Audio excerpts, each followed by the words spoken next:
Hello everyone, Paul Elam here with another message from A Voice for Men.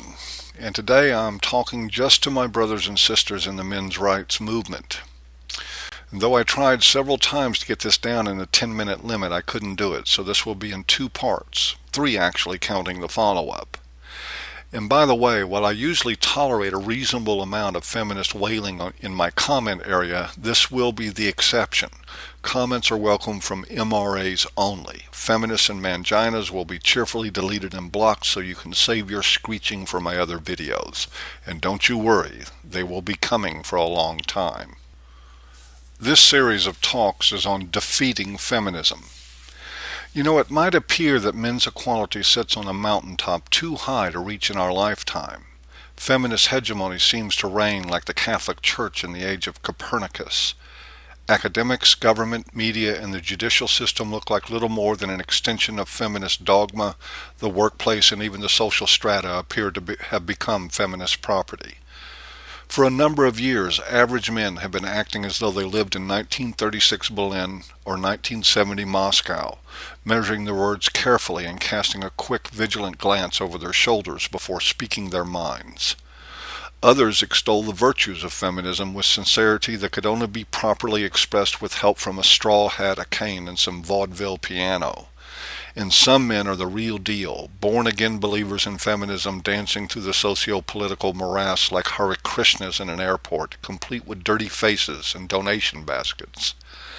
Meanwhile, many men's rights activists genuinely passionate about the cause work under assumed names because of the very real danger of personal and professional retaliation if they're discovered.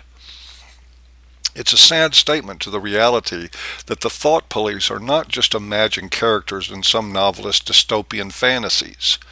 Men who mix the truth with their true identities can be hurt and have been.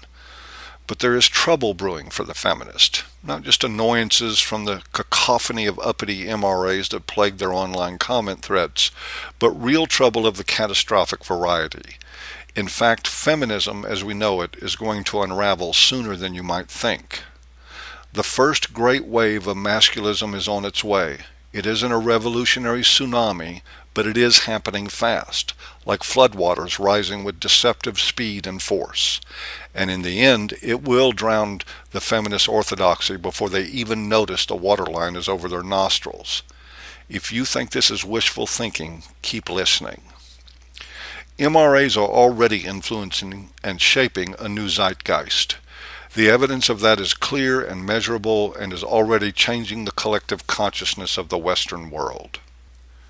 In little more than the past year, we have witnessed events in the men's rights movement that range from relatively impressive to significant to groundbreaking. There were two major court decisions in California and West Virginia that were very real judicial cuts at the corrupt feminist-controlled domestic violence industry. Very recently, the European Court of Human Rights dealt a severe blow to the anti-father laws in Germany. In the last year, we witnessed fathers' rights protests in the presumably unlikely country of Mexico and the emergence of the movement in India. Men in Missouri recently won the right to use paternity testing in child support cases. And as I just reported on Men's News Daily, the On Step Institute issued a press release announcing a convention on creating men's studies programs at the university level. This is not just more of what we have seen in the past in men's studies, which amounted to nothing more than a women's studies program dressed up with a fake beard and a pair of plastic pin-on cojones. It's an effort that will ultimately produce a tectonic shift in the academic landscape with lasting positive effects for men in Western culture.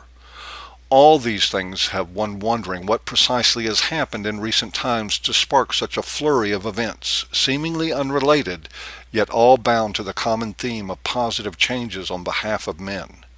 Why, after decades of trying, are things finally starting to happen, and why so fast? You know, the answer isn't all that complicated.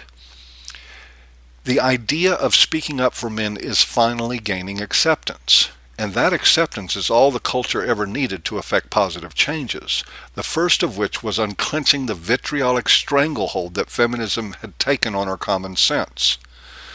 Feminists are no longer the untouchables of Western politics, and once that reality spreads some more, and it certainly will, the proverbial gig will be up.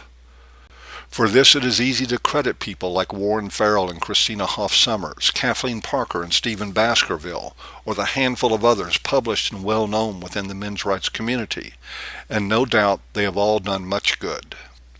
But there is something else afoot here, something even more powerful. It is rooted in the collective consciousness of the society we live in, and it is much more dynamic than any given handful of writers or activists.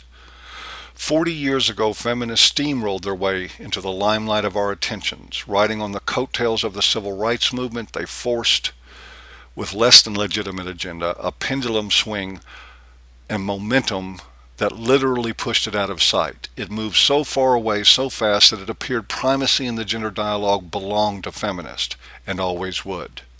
Well, that pendulum is swinging back. Recently, a fellow MRA, men are angry now by the way, pointed me to some very interesting statistics regarding the internet and gender activism. And what they reflect is that MRAs are taking over the online world. Fact is, we already have. And in the next part, I'm going to be telling you a lot more about that. Stay tuned.